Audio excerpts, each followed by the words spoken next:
So I had this thought come into my mind at some point last week about the play-in. And I think I've thought about this before. So there's 30 teams in the NBA. With the current play-in system, 20 teams can potentially make the playoffs. Ridiculous, right? That's 67% if you round up. Hang on. Let me check my math. Yeah, it's good. Yeah. So it's ridiculous. I think there's too many teams can make the playoffs via this current play-in system. So I went on a rabbit trail. I got on Wikipedia and I read up on the play-in history, and I forgot about the way it was played in the bubble. Do you remember the way it was played? Okay, you had 8 games, and then after the 8 games, that's how the seeding was determined, or something like that. Close to that. There was 7 or 8 games, and then they took the standings as they were from the current point in the season. Once they stopped, you had your top 8, 9, 10 teams or whatever. The top 7 made it into the playoffs, and to be fair, if the 8th and the 9th seed were within 4 games of each other, they went into a 2-game playoff. Gotcha. So, first game, if the 8th seed won, they're in the playoffs. If the 8th seed lost, they have a second chance at redemption to play again. Gotcha. Which I think that's the way they should have kept it. They got into all these little tournaments. They wanted a play-in tournament at the end of the year. They wanted the in-season tournament, which I think was cool. It was successful this year. But my issue with the play-in is you can be the 7th best team in the league right now. And in the East, I think it's like an 8 or 9 game difference between the 10th seed. And then you can lose 2 games back-to-back, which whoever's the 7th seed, they're going to lose to the Miami Heat in the play-in game. It's the way it's the law. Let's say you go play the Hawks after that. You could easily lose 2 games, and you just lose 2 games, and you were 7 to 8 games ahead of them, and now you're not in the playoffs anymore. Just kind of makes the regular season worth even less.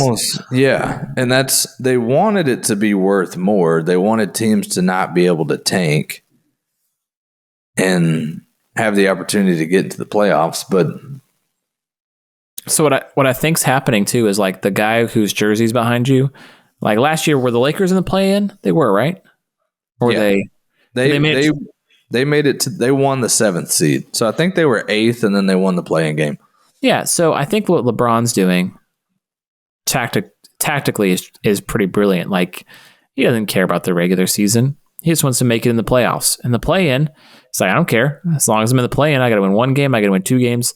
He thinks he can figure out a way to win 2 games with him and Anthony Davis, which, I mean, I don't put it past him.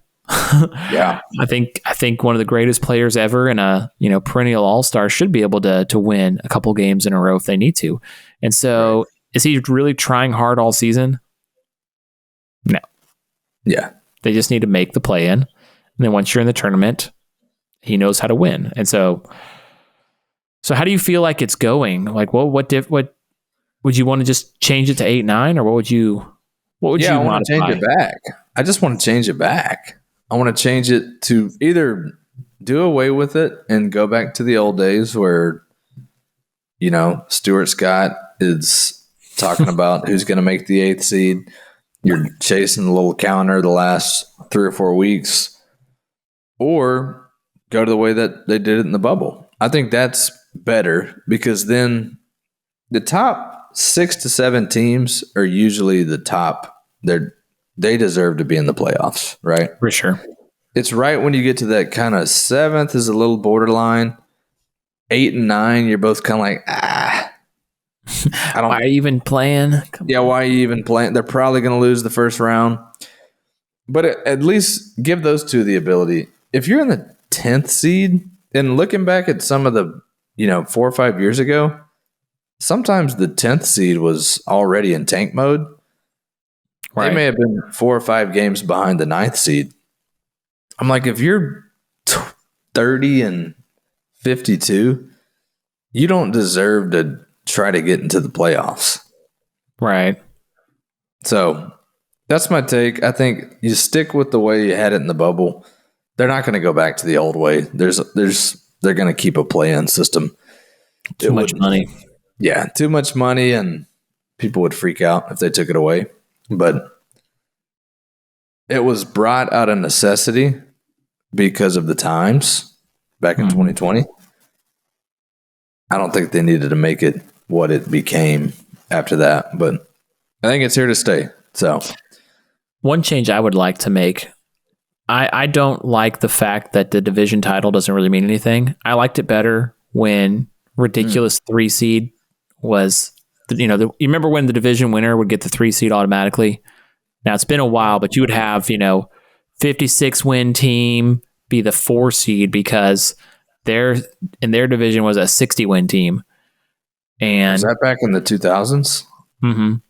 Yeah, because when the Mavs and Spurs would always battle, and the Spurs would always be better than the Mavs, and the Mavs would be like 55 wins in the 4 seed, and then you would have 48 win. Probably not the Lakers. They were always great. You would have 48 win Trailblazers be like the 3 seed. And you're like, why? Why are we doing this?